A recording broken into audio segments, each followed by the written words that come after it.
Almost Shabbat Shalom. Welcome to Third Point, right across from the pier behind us is where the Chabad of Malibu is. Come join us for a Shabbat.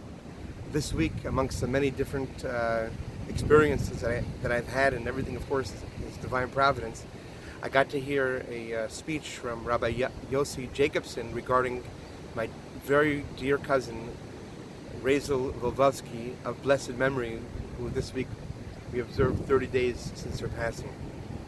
Totally miss her, and she was and is such an inspiration on my life and on so many people's lives.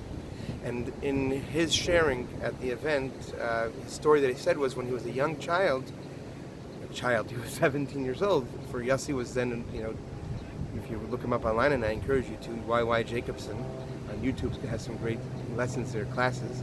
So when he was 17 years old, she invited him, my cousin Razel invited him to come and give some ideas, teachings at her son's bar mitzvah, and he wasn't close to the family. So he said in his sharing that he was puzzled. I'm not a speaker. I'm just She said, no, I watched you talking with the boys, and I want you to. He said, but who am I? You have so many other people. I'm not even your family, unless I wouldn't. I'm even coming to bar mitzvah. Maybe it's a little strange for me. And you want me to talk to him? So she said an example to him.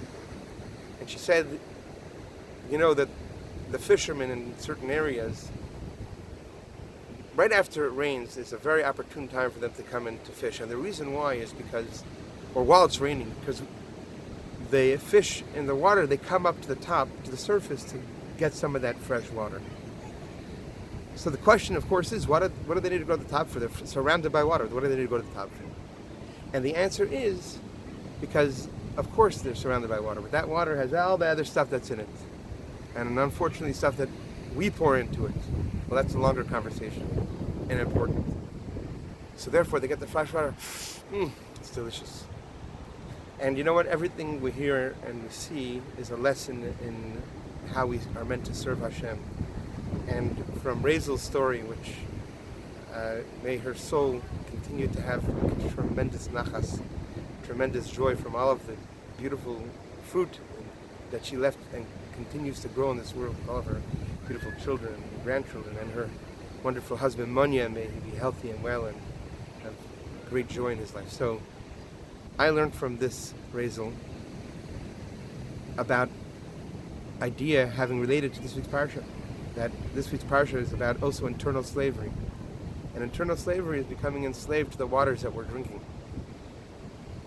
But if fish have the instinctive knowledge to know when there's fresh water, that's the good stuff, then we also should give ourselves the opportunity all the time to learn more of the Torah wisdom, which is also referred to as water, and experience that fresh enjoyment that the fish do when they drink the fresh water, but experience the same in our narrative and our consciousness, one that brings us freedom.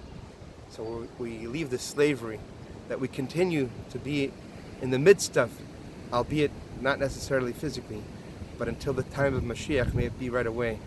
And God bless you. May you have an easy journey out of Egypt, out of slavery.